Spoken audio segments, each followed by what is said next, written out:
Resident Evil 7 Biohazard. This is the brand new Resident Evil game that just came out Monday night if you were at GameStop in line like I was. And I spent 9 hours and 38 minutes completing this game. That's about how long it took me to play through according to the end credit screen.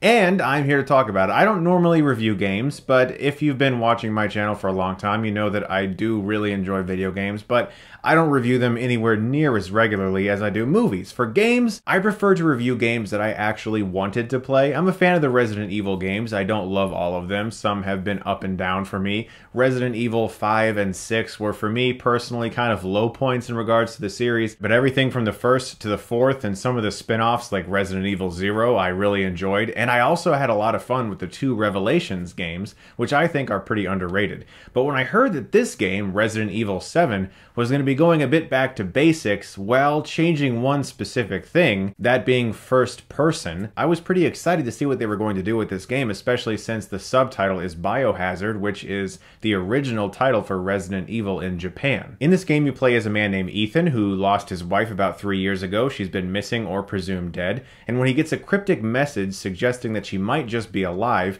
he goes to the Baker family mansion to investigate, which was a colossal mistake, because this is essentially the video game version of the last 15 minutes of Texas Chainsaw Massacre. This is the most fucked up family I've ever seen in a video game. I hated just about every single one of them. They're horrible people, and they don't die. They just keep on coming back over and over again. And that's one of the things about this game that is a little frustrating, but it's kind of frustrating in a good way. There's a difference between true gamer rage, frustration, hatred, and frustration at just not being able to complete something that's really fun, but you have to keep doing it over and over again, but you're somehow in some weird sadomasochistic way actually enjoying the experience. I really liked Resident Evil 7. I think this is the best entry in the series since 4. It does go back to the basics of more survival horror where you have limited ammo and you have to preserve it very carefully. You better get those headshots in, because if you don't, you're going to run out of ammunition really fast. But it's not quite like the Wii U game Zombie U, where you have like nothing but a bat for a really long time, and if you die, you're just kind of screwed. This game does give you some help. You are able to find ammo and things that you need quickly. It's just that you really have to ration it, because if you play poorly and just kind of shoot at everything, then you're going to have a really hard time with this game. One clue I will give you is that when there are crates around and they have things in them, don't shoot them to open them. Use your survival knife. You can save all your ammo that way. That's what I did throughout the entire game. What I love about this game is the atmosphere, the locations, the build-up, the fact that a lot of times when things jump out at you, there's no music accompanying it. Sometimes it just happens and you're like, okay, that happened. You know, I played this game in surround sound, so that was awesome. If you have surround sound, definitely play the game in that, because it really adds to the experience. When you're walking through this mansion, there are sounds behind you and all around you that can really, really screw you up.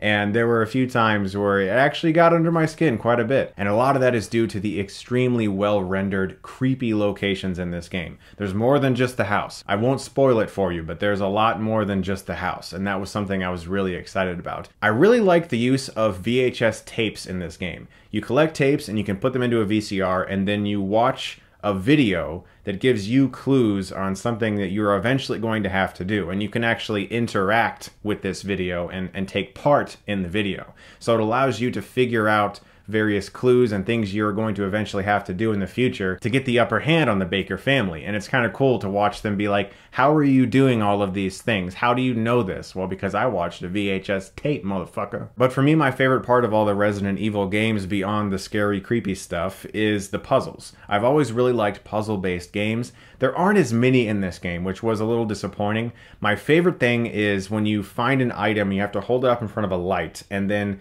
maneuver it around to create a shape that fits into a painting that will open up into some secret passageway. I thought that was really clever. There are a few puzzles, but it's not as puzzle heavy as I was hoping it would be. If you're not a fan of puzzles in games, then you'll probably be really happy with that. There's plenty of weird creatures. I don't want to call them zombies per se. It's a sort of different, sort of almost a medical spin on it, which goes into that title, Biohazard. It actually feels a little more viral than some of the other Resident Evil games that felt more like endless hordes of zombies. And without getting into spoilers, the game does have a really good way of messing with your mind. And it has a great way of calling back to the past so that you can then make the connections you need to understand the story, which, by the way, this game has a fantastic ending. I really thought it was surprising, and it took me off guard because I won't get into it, but there's a certain thing that you encounter throughout the game that sets you on edge, and it's just kind of there. And you're like, okay, I guess maybe at some point I'll have to deal with that thing. And sure enough, you do. And it really added something to the entire experience. And I must say, please read all the files, look at all the photos, look at everything, find every little bit of evidence you can, explore every room and every nook and cranny, because it's going to help you understand the story more. And when I play these games, I'm more of an explorer. I really like to look through everything. I open every single door that I can, every single drawer, every single cabinet. I look at all photos, I read all newspaper clippings, everything, because it really adds to the experience. This game has successfully filled that void that I had when I discovered that PT was no longer going to be made. The Silent Hills game by Hideo Kojima that was canceled. That was one of the most disappointing experiences in regards to a video game I've ever had. I was so ready for that game. And I think they actually have filled that void for me, because there's a first-person perspective to this that did feel very much so like PT at times. And I feel like maybe they were like, hey, this isn't happening. Let's help the gamers out there have some catharsis for what they could have had, and this game, for me, filled that void. The controls, I thought, were very seamless. All of the combat felt extremely fluid. I loved the amount of ammo that I was given. It was just enough if you ration it perfectly. The enemies were fearsome and scary. The locations were very well utilized and extremely creepy. I didn't really give a crap about anybody in this game, though. But I mean, if you ever played a Resident Evil game, you know that that's not really important. It's really about you feeling their experiences and becoming them, because you don't even really get to see much of Ethan in this game. It's really about you becoming him and you experiencing whatever he's experiencing. This is a really disturbing game that's like a mishmash of Texas Chainsaw Massacre and what was hopefully going to be Silent Hills. And it's all into one, and it's a ton of fun. This is my favorite Resident Evil game since 4. I'm going to give Resident Evil Biohazard a 9 out of 10.